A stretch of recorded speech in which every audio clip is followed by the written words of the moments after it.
అంతా నా ఇష్టం, అంతా నా ఇష్టం, ఎడపెడ ఏం చేసినా అడిగేదెవడ్రా నా ఇష్టం.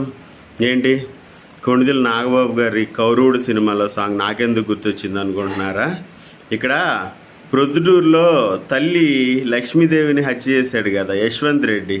వాడి చరిత్ర చూస్తే వాడు ఎలాగే అంతా నా ఇష్టం అనుకుంటానే తల్లిని చంపే స్థితికి వచ్చేసాడని నాకు అనిపించింది. కథలోకి వెళ్దాం.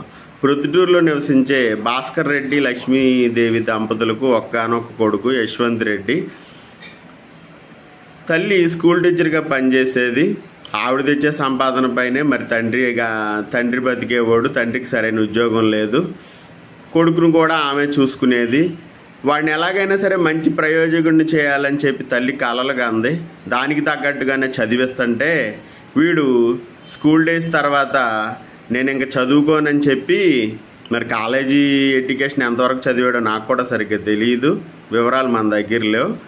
ఇక వాడు చదివినంతవరకు చదివి నేను చదువుకోనమ్మా అని చెప్పాడు. ఒక్కనొక్క కొడుకు కదా, పోనీలో ఉద్యోగం చూసుకుంటానన్నాడని చెప్పి వీళ్ళు హైదరాబాద్ వెళ్ళడానికి ఒప్పుకున్నారు. హైదరాబాద్ వెళ్ళాడు. చక్కగా ఒక రూమ్ చూసుకున్నాడు. అక్కడ ఒక టీవీ పెట్టుకున్నాడు. వాడికి ఏం చేస్తున్నాడో తెలీదు. తినటానికి చక్కగా వీళ్ళు నెల తల్లి మెయింటెనెన్స్కి డబ్బులు పంపించేది ఇక్కడి నుంచి. ఆ డబ్బులతో వాడు జల్సాలు చేశాడో లేదంటే ఒంటరిగా బతికాడో అసలు ఏం చేశాడనేది కూడా తెలీదు. అయితే వాడు ఎంతసేపు వెళ్ళిన కాడి నుంచి తల్లిదండ్రులతో కూడా డిస్కనెక్ట్. అమ్మానాన్నతో మాట్లాడడు, కనీసం ఫోన్ కూడా చేయడు. చూద్దామంటే చూపులకు కూడా కుదరట్లేదని చెప్పి తల్లిదండ్రులే అడ్రస్ కనుక్కుని మరీ హైదరాబాద్ వెళ్ళారంట. వెళ్ళి వాడిని తీసుకొచ్చి ఒక 2 నెలలు వీళ్ళ దగ్గర ఉంచుకున్నారు. మళ్ళీ తల్లిదండ్రులను బొచ్చగించి వెళ్ళాడంట హైదరాబాదు. సరేనని చెప్పి పంపించారు. పంపించిన తర్వాత కొడుకు చెట్టు అంది. ఆయన కొడుకు కళ్ళ ముందు కదలాడాలని తల్లికి ఉంటుంది. పండగకి కూడా రాలేదు. మొన్న నా చేతితో ఏదన్నా చేసి పెడదాం, కొడుక్కి డబ్బులు పంపించకుండానన్నా ఉంటే వాడు నా దగ్గరికి వస్తాడు, కళ్ళారా చూసుకుందామని నా తల్లి వాడే కాలయముడవుతాడని ఊహించలేకపోయింది. వాడు వచ్చాడు, గొడవ పడ్డాడు. 2వ రోజు తండ్రి బాత్రూమ్కి స్నానానికి వెళ్ళాడు.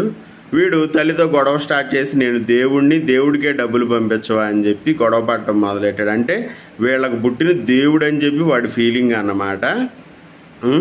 తండ్రి వచ్చాడు, ఆబ్బోయాడు. వీడి బలం ముందు తండ్రి బలం తక్కువైంది. తండ్రినేమో బాత్రూంలో పెట్టి తాళం వేసేసి తల్లి పేక్కోసి చంపేశాడు అన్నమాట. వాడి మానసిక స్థితిని ఇప్పుడు పోలీసులు అంచనా వేస్తున్నారు.